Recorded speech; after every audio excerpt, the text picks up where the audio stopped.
안녕하세요. 함께행복한교회 정유한 목사입니다. 11월 1일 아침 기도회 시작하겠습니다. 다니엘 1장 1절에서 7절의 말씀입니다.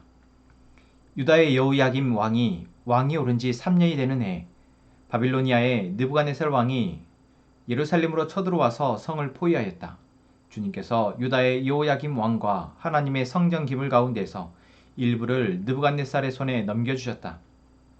그는 그것들을 바빌로니아 땅 자기가 섬기는 신의 신전으로 가지고 가서 그 신의 보물창고에 넣어두었다. 그때 왕은 아스보나스 환관장에게 명령하여 이스라엘 백성, 특히 왕과 귀족의 자손 가운데서 몸에 흠이 없고 용모가 잘생기고 모든 일을 지혜롭게 처리할 수 있으며 지식이 있고 통찰력이 있고 왕궁에서 왕을 모실 능력 있는 소년들을 데려오게 하여서 그들에게 바빌로니아의 언어와 문학을 가르치게 하였다. 또한 왕은 왕궁에서 날마다 일정한 양을 정해서 음식과 포도주를 그들에게 공급하도록 해주면서 3년 동안 교육시킨 뒤에 왕을 모시도록 하였다. 그들 가운데는 유다 사람인 다니엘과 하나냐와 미사엘과 아사랴가 있었다. 환관장이 그들에게 이름을 새로 지어주었는데 다니엘은 벨드사살이라고 하고 하나냐는 사드락이라고 하고 미사엘은 메삭이라고 하고 아사랴는 아벳느고라고 하였다. 아멘. 오늘부터 저희는 다니엘서 말씀을 묵상합니다. 다니엘서는 소선지서 가운데 첫 번째 책이고 또한 시대적 배경으로는 남유다가 멸망하기 전 이제 멸망의 기로 들어서면서 바벨론의 침략을 받고 그 침략에서 처음으로 포로로 끌려갔던 때 그때를 배경으로 쓰여진 책입니다. 그래서 오늘 1장 1절의 말씀에서도 바벨론 느부갓네살 왕이 쳐들어와서 성을 포위하였다. 그리고 성전의 기구들을 자기의 나라로 가져갔고 또한 많은 포로를 이스라엘 백성들을 이제 포로로 끌고 갔다라는 이야기로 시작하고 있습니다. 다니엘은 그 포로 가운데 한 명이었습니다. 바벨론의 느부갓네살 왕은 포로로 끌려온 이스라엘 백성들 가운데에서 왕족이나 귀족 가운데 뛰어난 젊은이들을 차출하여서 자기 나라의 왕의 신하로 삼는 정책을 펼칩니다. 어떻게 보면 참 영리한 정책인 것이죠. 포로로 끌려온 사람들을 그 나라의 백성으로 빨리 편입시키기 위해서 선택한 방법입니다. 지도자 계층들을 먼저 그 바벨론화 하는 것이죠.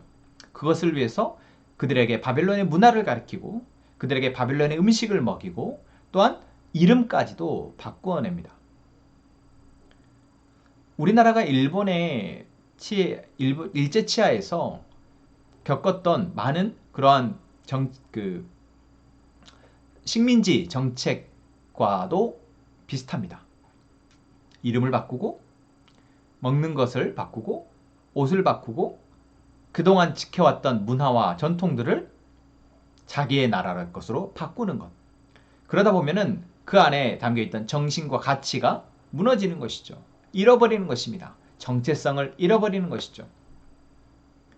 그래서 시간이 조금씩 흘러가면 이제 어느새 이전에 내가 어느 민족이었고 어느 나라 사람이었고 어떤 정체성을 갖고 있었는지를 잊고 그저 지금 내가 있는 곳에서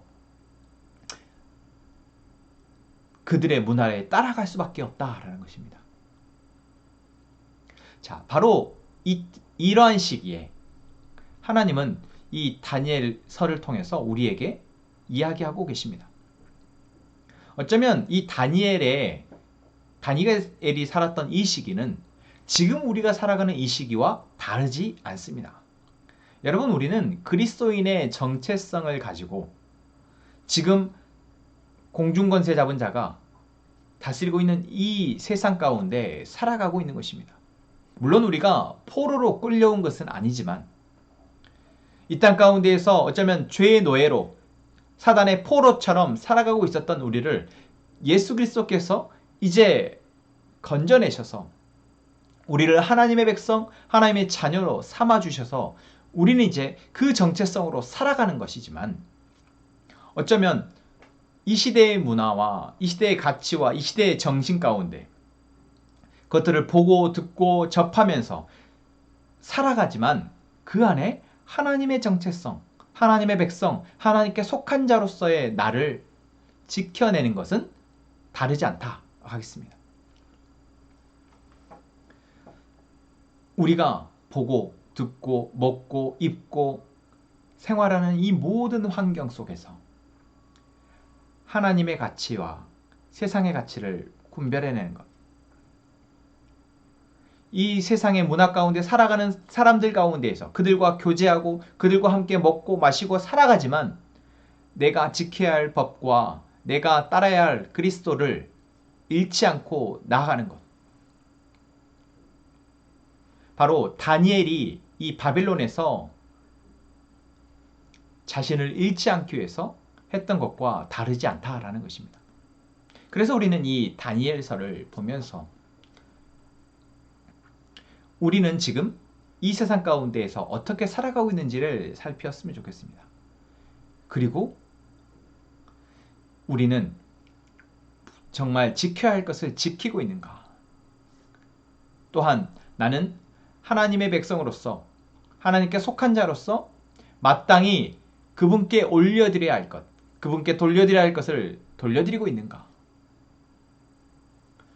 그들을 돌아보는 그런 말씀의 묵상의 시간이 되기를 원합니다.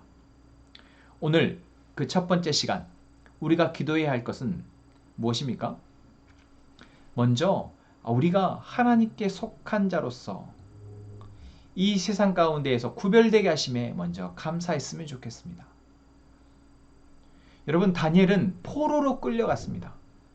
어쩌면 멸망당할 나라, 이제 소망이 없는 나라의 백성으로서 비참하게 끌려간 것입니다. 그런데 우리는 어떻습니까? 우리는 죽을 수밖에 없는, 멸망할 수밖에 없는 이 세상에서 하나님의 백성, 하나님의 자녀로 건진받았습니다. 정체성을 지키며 살아가야 할 것은 똑같지만 완전 다릅니다. 우리는 사실 기뻐하고 감사해야 할 수밖에 없다는 것이죠. 여러분, 먼저 그렇게 하나님의 백성, 하나님께 속한 자임에 감사하는 저희가 되었으면 좋겠습니다. 그리고 하나님께 속한 자로서, 하나님의 백성으로서 이 세상 가운데 거룩하게 구별된 자로 살아갈 수 있기를 위해서, 이 세상을 잘 분별할 수 있도록 위해서 기도하는 저희가 이 시간 되었으면 좋겠습니다. 이 시간 우리 함께 기도합시다. 하나님, 하나님께서 우리에게 오늘 주신 이 말씀을 통해서 우리가 어떠한 상황 속에서도 하나님께 속한 자로서, 하나님의 백성으로서 우리가 우리의 정체성을 자각하고 우리가 속한 이 세상의 가치와 문화를 잘 분별할 수 있도록 도와주옵소서. 그리하여 우리가 하나님의 다스림, 하나님의 주권자 되심을 이 세상 가운데 드러내는 자로, 하나님의 나라를 이루어내는 자로 나아가게 하여 주옵소서. 하나님, 함께 행복한 가족들, 삶의 모든 순간에 하나님의 아름다움과 하나님의 일하심을 보게 하시고 그에 합당한, 하나님께 합당한 찬양을 돌리는 우리 가족 되게 하여 주옵소서. 하나님, 승일 형제, 인형자매, 혜랑이 가족을 위해서 기도합니다. 하나님께서 승일 형제가 일하는 곳에서, 가정에서, 또한 공동체에서 하나님이 주인 되시며 하나님의 사랑과 하나님의 지혜와 하나님의 정의가 바로 설 수 있는, 하나님의 정의가 바로 설 수 있도록 그 역할을 감당하는 귀한 하나님의 사명자 되게 하여 주옵시고, 어디에서 무엇을 하든 하나님의 일하심이 승일 형제를 통해서 드러나도록 하나님 은혜를 베풀어 주옵소서. 인형자매에게 하나님께서 은혜를 베푸시며 하나님의 지혜와 하나님의 복음을 소유한 자로 살아가게 하심에 감사합니다. 하나님, 가정에서도 교회에서도 하나님의 말씀과 하나님의 복음을 아는 자로서 그것을 전하는 자로서 살아내는 자로서 부족함이 없도록 살아가게 도와주옵소서. 하나님, 해랑이를 사랑하신 하나님, 해랑이의 질병이 해랑이에게 고통이 되지 않게 하시고 아픔이 되지 않게 하시고 하나님, 해랑이가 그 질병 가운데에서 견디고 이겨낼 수 있도록, 그래서 하나님의 회복이 되어졌을 때 그 고통의 시간 가운데 함께 하셨던 하나님을 보고 하나님 앞에 감사할 수 있도록 주님 도와주옵소서. 하나님, 이 시간 우리의 가족들이 하나님 앞에 기도합니다. 하나님께 기도하는 기도의 제목들을 하나님이 들으시고 우리의 기도가 우리의 욕망에 욕심에 그치지 않게 하시고 하나님의 나라와 하나님의 뜻에까지 나아갈 수 있도록 도우시며, 이제는 우리에게 하나님이 일하실 것을 기대함으로 우리의 삶을 힘있게 살아낼 수 있도록 도와주옵소서. 하나님 일하실 것을 기대하며 예수님의 이름으로 기도합니다. 아멘.